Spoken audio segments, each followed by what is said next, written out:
Mesdames et messieurs, merci de nous faire confiance et bienvenue à ces dossiers ouverts d'aujourd'hui. On va parler des activités de sensibilisation sur l'inclusion et la participation au processus électoral de peuples pygmées autochtones lancé par l'ONG Espoir pour tous, et cela coïncide avec le mois de la femme. Voilà ce qui justifie la présence d'une femme sur ce plateau. Elle s'appelle Christelle Maoua, à qui j'ai dit bonjour et bienvenue. Bonjour, merci, Monsieur Henri.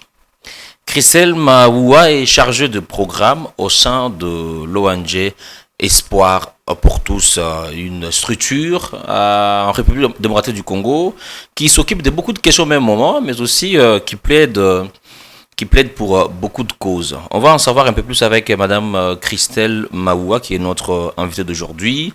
Première question de notre entretien, Madame Christelle Maoua. Dites un mot sur l'ONG Espoir pour tous. En fait, l'ONG Espoir pour tous est une organisation de la société civile congolaise qui œuvre dans l'accompagnement des communautés à travers le développement durable. L'ONG Espoir pour tous s'occupe également de l'encadrement et la réinsertion des communautés, la défense des droits des minorités et aussi l'encadrement, l'éducation et la formation des femmes. Et justement, cette structure a mis en place un grand projet qui est celui sur l'inclusion et la participation au processus électoral de peuples autochtones et pygmées. Un petit mot, un résumé sur ces gigantesques projets. En fait, les projets sur l'inclusion et la participation des peuples autochtones au processus électoral, c'était un projet mis en œuvre dans le but de promouvoir l'inclusion et la participation des peuples autochtones aux élections. Parce que la RDC a enregistré il y a maintenant 3 cycles électoraux. Et si nous analysons, vous verrez avec moi que ni parmi les députés nationaux ou provinciaux, même dans les instances de prise de décision, les peuples autochtones ne sont pas représentés. Okay. Voilà pourquoi Espoir pour tous a pensé à mettre en œuvre un tel projet pour pouvoir les sensibiliser et les informer sur leurs droits et rôles à jouer dans le développement de notre nation. Et justement, nous avons appris avec satisfaction qu'une loi, la loi sur l'inclusion et la participation de peuples autochtones au processus électoral a été votée au niveau du Parlement. Je pense qu'on va nous balancer cet élément-là et puis on va revenir juste après. Une loi a été voilà, promulguée, adoptée. Et ma question est de savoir quelles sont les activités déjà exécutées dans le cadre de ces projets. Dans le cadre des projets, je dirais qu'actuellement, nous sommes à la 4e phase du projet. Ouais. Mais en général, les projets avec 5 phases. La première phase du projet a consisté à la production des outils du travail et à l'identification des parties prenantes, dans lesquelles nous avons identifié 15 leaders représentant des structures des autochtones, les partis politiques ainsi que quelques ministères.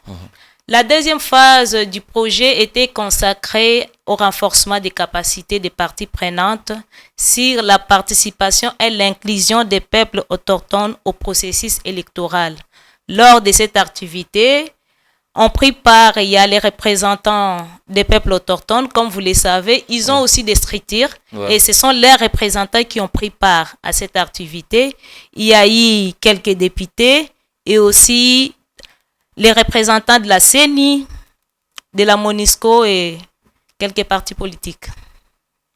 Alors, il faut dire que ces gigantesques projets n'est pas mis en place par l'ONG et Espoir pour tous. Il y a de partenaires qui vous accompagnent. Tout à fait. En fait, Espoir pour tous étant qu'une organisation locale n'a pas assez de moyens financiers pour exécuter un tel projet. C'est un grand projet. Jusqu'à présent, d'abord, on est en train de sensibiliser et de mobiliser les fonds pour pouvoir organiser une table ronde. Donc, le projet jusqu'à présent, il est appuyé financièrement par ISAID à travers URI et les mécanismes CPS. Mais il faut se dire que nous avons eu la chance de participer à une pré-table ronde organisée par vous. En quoi cette table ronde a consisté? En fait, la pré-table ronde a consisté à l'examination de la loi dont vous venez de parler. C'est la loi 022/030 du 15 juillet portant protection et promotion des droits des peuples autochtones.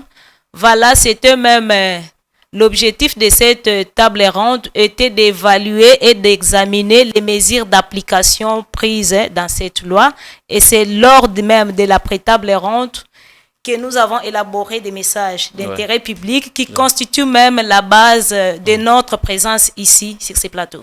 Déjà, on est déjà à 2 pieds joints dans le message. Il faut dire que ces messages ont été rédigés, messages qui entrent dans la droite ligne de la participation et l'inclusion dans le processus électoral de peuples autochtones. Madame, dites-nous un mot par rapport au message conçu. Les messages concis ont un objectif général, c'est d'abord de sensibiliser les peuples autochtones. Étant que Congolais, ils ont aussi les droits que les Bantous de participer à tous les niveaux du processus électoral. Ils ne peuvent pas seulement être électeurs. Là, je voulais dire qu'un peuple autochtone, que tu sois pygmée ou autochtone, de même que Bantou, tu peux être candidat, il peut être électeur, observateur, éducateur et pourquoi pas témoin. Tellement que cette communauté ignore des fois leurs droits, voilà pourquoi nous sommes là. Et ces messages ont été élaborés dans le but d'éveiller leur conscience sur leurs droits et les rôles à jouer dans les élections. Très bien, la cabine technique va devoir balancer pour nous ces différents messages. Par exemple, participation et inclusion dans le processus électoral, un droit de peuples autochtones pygmées. Un programme de sensibilisation des peuples autochtones pygmées au processus électoral, gage de leur participation massive aux élections. Voilà, il y a un autre. Des bureaux d'inscription et de vote proches des peuples autochtones pygmées, gage de leur participation massive aux élections. Participation et inclusion des peuples autochtones pygmées dans les processus électoraux, gage d'un équilibre social. Très bien. Femmes et jeunes autochtones pygmées, soyez électeurs, candidats, observateurs et éducateurs. Pas de cotation équitable sans cotation des chefs coutumiers pygmées. Femmes autochtones pygmées, ta voix compte. Participe aux élections. Ben, ça tombe bien, nous sommes avec les derniers messages qui parlent de la femme.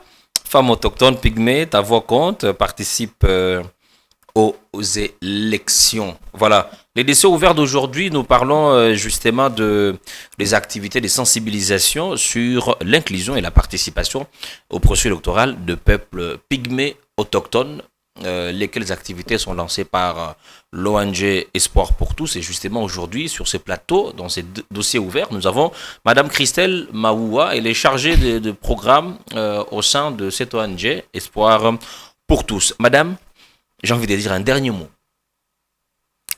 En tout cas, je fais appel à tous nos partenaires nationaux, internationaux, que ce soit locaux, à la communauté congolaise, même au gouvernement. Les projets sur l'inclusion et la participation des peuples autochtones, c'est un grand projet. Espoir pour tous, celle en étant qu'une organisation locale n'a pas de moyens pour mettre en œuvre et faire respecter toutes les mesures d'application prises dans la loi qui a été promulguée le 14 février 2022. Voilà pourquoi Espoir pour tous, étant qu'organisation d'accompagnement, est disposée à accompagner les peuples autochtones à jouir de leurs droits étant que Congolais. Voilà pourquoi nous demandons un appui financier à tous nos partenaires. Donc, la loi a été adoptée au mois de février. Promulguée. Promulguée au mois de février 2022. 2023. 2023, voilà. Je voulais que vous fassiez un commentaire sur ces messages. Femmes autochtones, pygmées, ta voix compte, participe aux élections avant de nous séparer. Monsieur Henri, quand je parle de la femme autochtone, je vois aussi la femme bantou. Rappelez-vous que la femme, c'est le pilier même de la société. La femme joue un rôle très capital dans le développement socio-économique de notre pays. Comme on le dit, éduquer une femme, c'est éduquer toute une nation. La femme autochtone a aussi les droits à l'éducation. Elle doit être informée, elle doit s'émanciper, être éduquée en vie d'éduquer aussi d'autres personnes. Imaginez-vous une femme qui n'a pas été éduquée, une femme qui n'a pas été formée, cela contribue aussi à la destruction de notre génération suivante. Voilà pourquoi j'ai fait appel à toutes les femmes autochtones qui m'écoutent en ce moment. Votre place n'est pas seulement à la cuisine. Vous avez aussi les droits, de même que les hommes, de participer dans des prises de décision et d'occuper aussi des grands postes comme les hommes, car l'homme et la femme sont appelés à vivre une complémentarité pour un bon développement. Voilà, c'est une femme qui parle, hein? Vous l'avez certainement suivi. Donc la femme et l'homme doivent évoluer dans un contexte de complémentarité et les gouvernements, les acteurs politiques, les acteurs de développement, les amis du monde humanitaire, soutenez l'ONG Espoir pour tous afin que ces gigantesques projets puissent aller de l'avant et permettre justement au peuple pygmée autochtone de participer comme le veut le chef de l'État, notamment à l'inclusion et la participation au processus électoral. Ça va être à la fin de ce dossier ouvert. Henri, je vous fixe rendez-vous très prochainement.